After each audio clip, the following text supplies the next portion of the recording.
अरे वाह, यहाँ के जानवर तो बिल्कुल मोटे ताजे हैं। महाराज बंटी चीता ने बिल्कुल सही बोला था। चलो चलकर अब इनका शिकार करता हूँ। यह बोलकर बाघ मानव पास में खड़े जानवरों के पास जाकर उन्हें जान से मार डालता है और उनका शिकार कर जंगल में आगे बढ़ता है। मेरा तो आज का काम हो गया। अब महाराज के लिए कोई शिकार लेकर चलता हूँ। उधर इस जंगल के राजा वीरू के पास एक गोरिल्ला पहुँचता है। महाराज महाराज चलो जल्दी से मेरे साथ चलो, आपको कुछ दिखाना है। अरे गोरिल्ला, आखिर क्या बात है, बताओ तो सही। महाराज अभी बताने का समय नहीं है, जल्दी से चलो, मेरे साथ चलो। बाघ मानव एक भेड़ को मारकर उसे अपने जंगल लेकर जा ही रहा था कि तभी गोरिल्ला वीरू शेर को लेकर वहाँ पहुँच जाता है। महाराज ये बाघ मानव बंटी चीता का दोस्त है। इसने हमारे जंगल के कई मासूम जानवरों को मौत के घाट उतार दिया। हाँ जानता हूँ मैं इसको और इसके महाराज को भी। शायद ये मुझे नहीं जानते। मुझसे पंगा लेने का अंजाम बहुत बुरा होता है। महाराज ये बक्सा मुझे जंगल के किनारे से मिला है। पता नहीं इसमें किसने क्या रखा है। हाँ भालू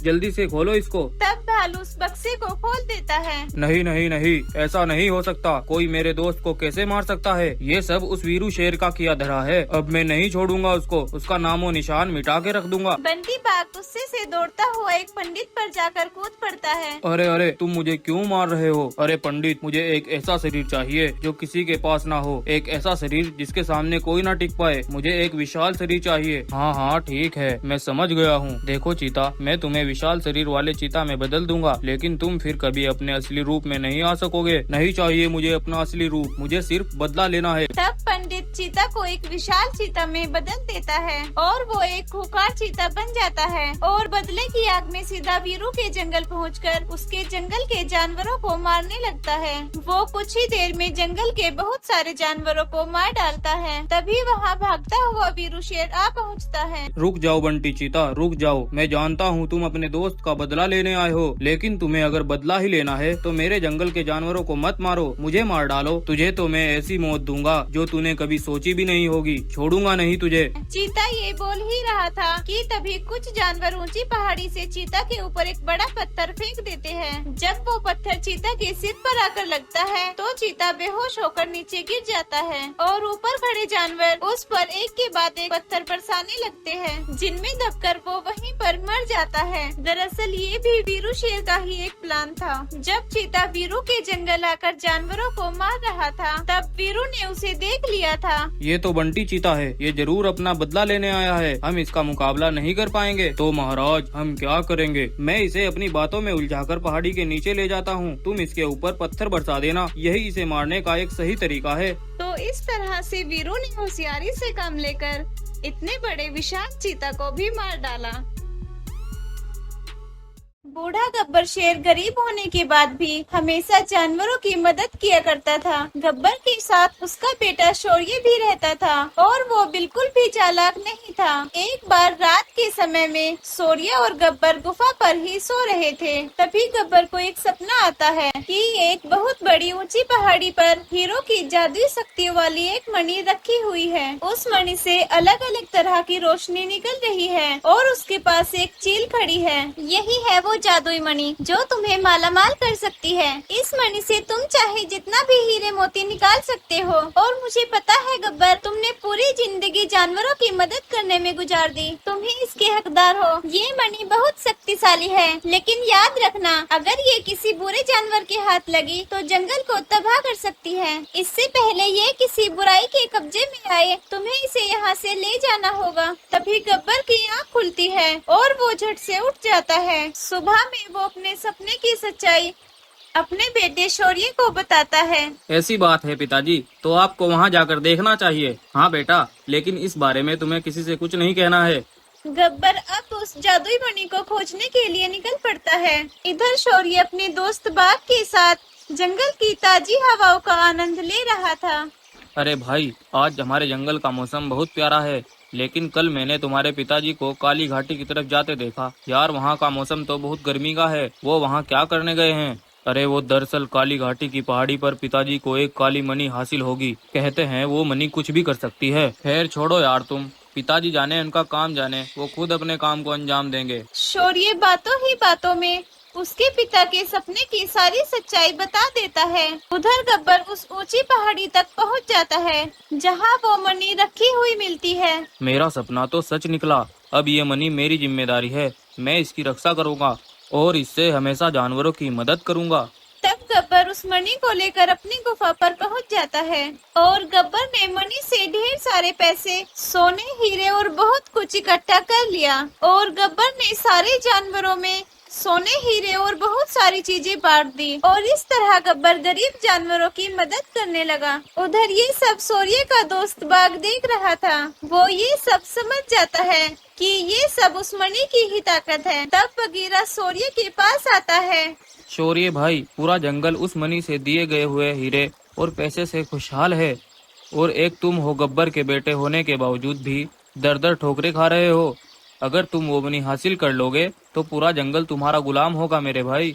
भाई, मैं भी चाहता हूँ कि मैं बहुत अमीर बनूं, पूरे जंगल पर मेरा राज हो, लेकिन वो मणि हम हासिल करेंगे कैसे? तब बगीरा शौर्य के साथ मिलकर एक प्लान बनाता है और उसे एक सुनसान जगह पर ले जाकर कैद कर देता है। देखना शौर्य, अब थोड़ी ही देर में वो मणि तुम्हारे कब्जे में होगी। तब बगीरा अपने एक सिपाही से कहता है, जाओ, जाकर गब्बर से कहना अगर 2 घंटे में वो मणि बरगद के पेड़ के नीचे ना रखी तो उसके बेटे को हम जान से मार डालेंगे। बाघ मानव गब्बर के पास आकर उसे सब कुछ ऐसे ही बता देता है। महाराज, अगर आपने वो मणि 2 घंटे के अंदर उनको नहीं दी तो तुम अपने बेटे को खो दोगे। और हाँ, मणि रखकर तुम अपनी गुफा पर आ जाना, फिर वो थोड़ी ही देर बाद तुम्हारे बेटे को वापस भेज देंगे। अब गब्बर बहुत परेशान हो गया था। वो कुछ नहीं कर सकता था और फिर गब्बर वो मणि बरगद के पेड़ के नीचे रख आता है। वो अपने बेटे का गुफा पर आकर इंतजार करने लगता है, लेकिन बहुत समय इंतजार करने के बाद भी उसका बेटा शौर्य नहीं लौटा। तो वो उस पेड़ के पास ही पहुंच गया। वहां गब्बर ने देखा कि उसका बेटा खून से लथपथ पड़ा हुआ था और वो मणि भी वहां नहीं थी, क्योंकि मणि बगीरा ने धोखे से उठा ली थी और शौर्य को भी मार डाला था। इससे पहले बगीरा जंगल पर कहर मचाता कि तभी शौर्य के पास उस चील की आत्मा उतरती है जिसने गब्बर को वो मणि दी थी। वो शौर्य का पुनर्जन्म कर देती है और उसे बहुत बड़ा विशाल शरीर भी देती है। शौर्य अपनी ताकत से उस बगीरा तक पहुंच जाता है और उसका अंत कर देता है और उस मणि की जादुई शक्तियों से जंगल के जानवरों की मदद करने लगता है और फिर सभी जानवर हंसी खुशी रहने लगते हैं।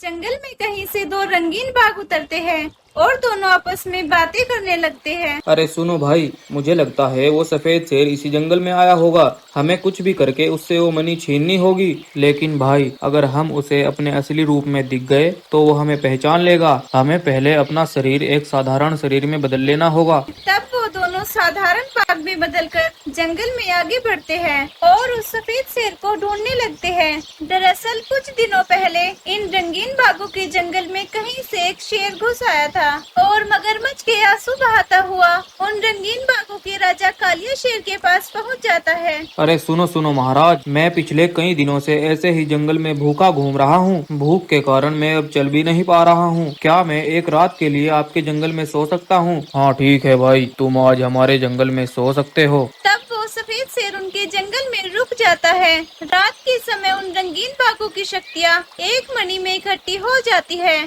सभी रंगीन बाघ अपनी शक्तियाँ इकट्ठा करके वहाँ से चले जाते हैं। जब सभी बाघ आराम कर रहे थे तो वहाँ पर वो सफेद शेर आता है और उनकी वो जादुई मणि चुराकर वहाँ से भाग जाता है। आज उसी मणि को ढूंढने दोनों रंगीन बाघ उस जंगल में आए थे। रात के समय में वो सफेद शेर उन दोनों को दिख जाता है। अरे वो देखो भाई, वो है वो सफेद शेर। जब ये सो जाएगा हम उस मणि को उठा लेंगे। फिर जब सफेद शेर सो जाता है तो वो दोनों जाकर उस मणि को उठा लेते हैं, लेकिन तभी सफेद शेर की भी आँख खुल जाती है। ओए, कौन हो तुम और यहाँ क्या कर रहे हो? और इस मणि को हाथ लगाने की तुम्हारी हिम्मत कैसे हुई? तब वो दोनों रंगीन बाघ अपने असली रूप में आ जाते हैं और उनको देखकर सफेद शेर जोर जोर से हंसने लगता है। हा हा हा हा, मैं जानता था कि तुम मेरे पीछे जरूर आओगे, इसीलिए मैंने इस नकली मणि को बाहर रख दिया था। मैं तुम सबको मारकर अपने पिता की मौत का बदला लेकर रहूंगा। तब सफेद शेर उन रंगीन बाघों को मणि की शक्तियों से जान से मार डालता है। दरअसल कुछ वर्ष पहले वृंदावन जंगल में शामू नाम का एक शेर सभी जानवरों के साथ खुशी से रहा करता था। शामू बहुत ही शक्तिशाली और ताकतवर था। शामू के अंदर बहुत सी शक्तियाँ थी जिनसे वो जानवरों की रक्षा किया करता था।